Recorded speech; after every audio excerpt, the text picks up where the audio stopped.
On March 20, 2025, President Donald Trump signed an executive order that sent shockwaves through the American education system. This bold move, aimed at dismantling the U.S. Department of Education, marked the culmination of years of conservative efforts to reduce the federal government's role in education. Trump, a staunch advocate for smaller government and local control, declared the move a victory for parents, teachers, and students across the nation. He argued that the sprawling bureaucracy of the Department of Education had hindered innovation and stifled local autonomy for far too long. The executive order, met with both cheers and jeers, set in motion a complex process of transferring power and resources away from the federal level. The goal? To empower states with greater control over their education systems. This devolution of authority, Trump argued, would lead to a more responsive and accountable education system, tailored to the unique needs of the individual communities. He envisioned a future where innovation flourished, unburdened by the heavy hand of federal mandates and regulations. The signing ceremony, held in the White House Rose Garden, was a testament to the enduring appeal of limited government within conservative circles. Trump, flanked by Republican lawmakers and school choice advocates, painted a picture of a brighter future for American education. He promised a system where parents had more choices, teachers had more freedom, and students had access to a world-class education, regardless of their zip code. However, beneath the surface of this optimistic vision lay a deep well of uncertainty. Critics of the executive order, including Democrats, teachers' unions, and civil rights groups, warned of dire consequences, particularly for disadvantaged students. They argued that dismantling the Department of Education would exacerbate existing inequalities and leave vulnerable populations behind. The battle lines were drawn, setting the stage for a protracted political and legal showdown over the future of American education. As the nation watched, the debate over the executive order became a focal point for broader discussions about the role of government in public education. Communities across the country began to engage in heated debates, with some seeing the move as a chance for renewal, and others fearing the loss of essential support. The future of American education hung in the balance, as both sides prepared for a long and uncertain journey ahead. The dismantling of the U.S. Department of Education has been a long-held aspiration of the conservative movement, dating back to the Reagan administration. President Ronald Reagan, a vocal critic of federal overreach, campaigned on a promise to abolish the department, which he viewed as a bloated bureaucracy that interfered with local control of schools. While Reagan's efforts ultimately fell short, they planted the seeds for a movement that would continue to gain momentum in the decades that followed. Conservative think tanks and advocacy groups, such as the Heritage Foundation and the Cato Institute, have long argued that education is primarily a state and local responsibility.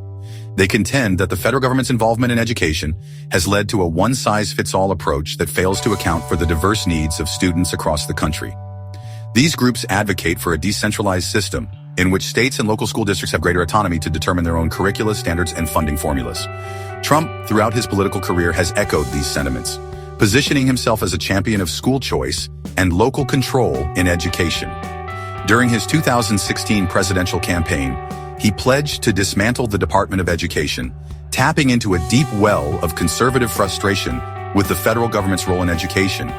His executive order, therefore, can be seen as both a fulfillment of a campaign promise and a continuation of a long-standing conservative project. The historical context surrounding the dismantling of the Department of Education is crucial to understanding the complex web of political, ideological, and policy considerations at play. It is a story of a decades-long struggle between competing visions of the federal government's role in education, a struggle that is far from over. The debate continues to evolve, reflecting broader ideological battles over the size and scope of government in American life. While proponents of dismantling the Department of Education champion the virtues of local control and reduce bureaucracy, they often highlight the potential for more tailored and responsive educational policies at the state and local levels. However, critics raise serious concerns about the potential impact on disadvantaged students who may be disproportionately affected by the loss of federal oversight and support. They argue that the department plays a vital role in protecting the rights of marginalized groups, ensuring equitable access to quality education for all students, regardless of their background or circumstances. This includes students from low-income families, students of color, and those with special needs. One of the primary concerns centers around the fate of programs designed to support low-income students and students with disabilities. These programs are often lifelines for students who might otherwise falter through the side.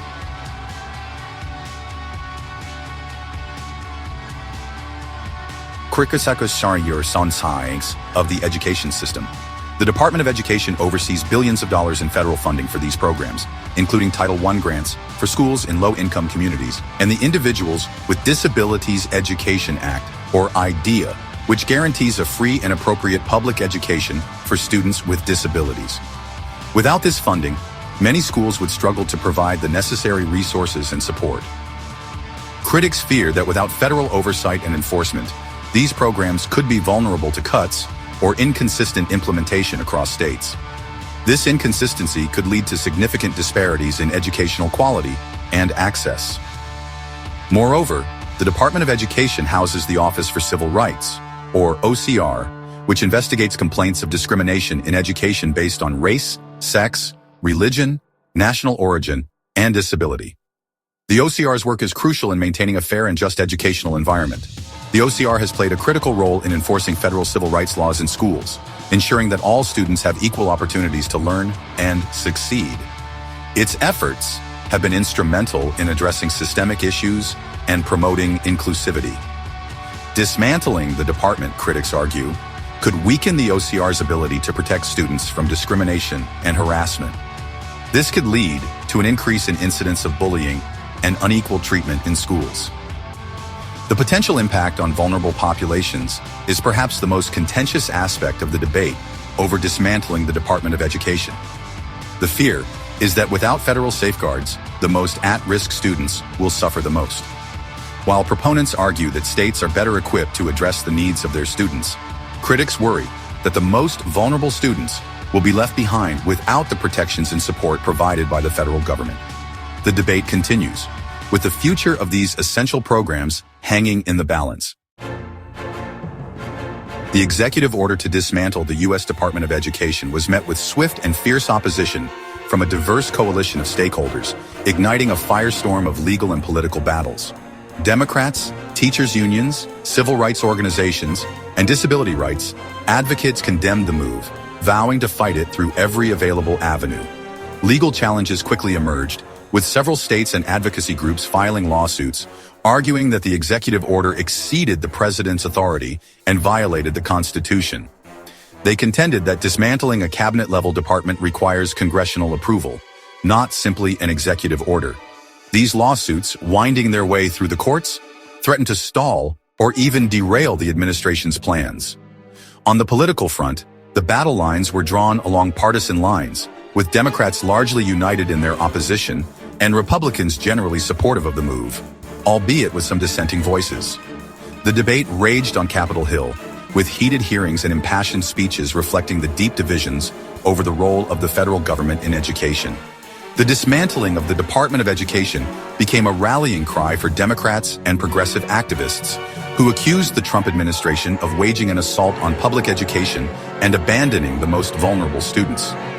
They vowed to make it a central issue in the upcoming midterm elections, hoping to capitalize on public anxieties about the future of education.